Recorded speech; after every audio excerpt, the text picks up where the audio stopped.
বন্ধুরা এই দেখো ডাল রেডি হয়ে গেছে। এই ডালটা ওরা ভীষণ ভালোবাসে, তাই আমি এই যে এতটা দিয়েছি। এটা হচ্ছে 1500 ml কন্টেনার, আমি এতটা পরিমাণে দিয়েছি। দেখতে পাচ্ছ তোমরা, হাফেরও বেশি, বুঝতে পারছো? এইটুকু বাকি আছে, এতটা ডাল দিয়েছি। দেখো এই যে ডাল 6 জনে খেতে পারবে। আচ্ছা, এটা হচ্ছে চিচিঙ্গা। চিচিঙ্গার মধ্যে চিংড়ি মাছ দিইনি, দেখি একটু ভাজছি এখন। চলো ভাজাটা দেখাই। এই যে ভাজছি,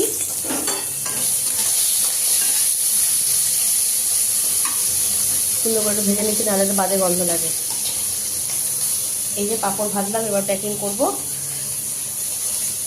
ভাত হয়ে গেছে, ভাত ভরবো, পাঁপড় ভরবো। গাঠির এই যে আলু ভাজা হয়ে গেছে, গাঠি সেদ্ধ হয়ে গেছে। এই যে কটা পেঁয়াজ ভাজা রেখে দিয়েছি। এই যে পেঁয়াজ লঙ্কা, আর এই যে মাম্মাম রসুন কেটে বেছে দিল, আমি কাটলাম। আর এই যে আমার উচ্ছে ভাজা। আমি কিন্তু আজকে খাবো কি বলো তো, আলুর দম। ওই দেখো আলুর দম, দেখতে পাচ্ছ? ওই দেখো আলুর দম।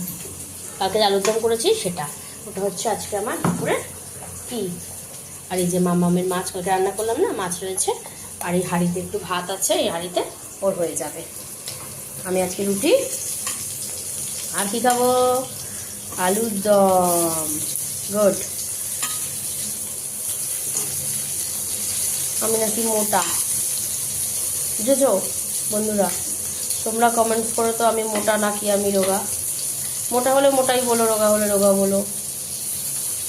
জানি না আমি কি, আমি হাতি নাকি আমি হরিণ।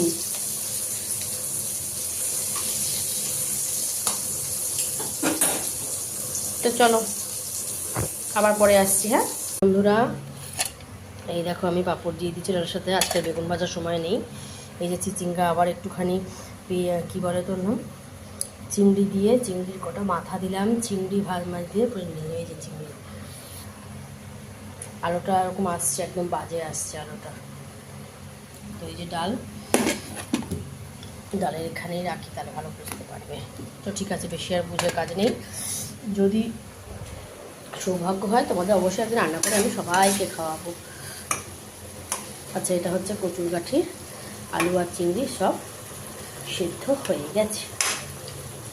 এবার আমি দিয়ে দেবো এই যে আমার সেদ্ধ করা কচুর গাঠি। এবার দিয়ে ভাত করবো, জামা পরবো, হয়ে যাবে।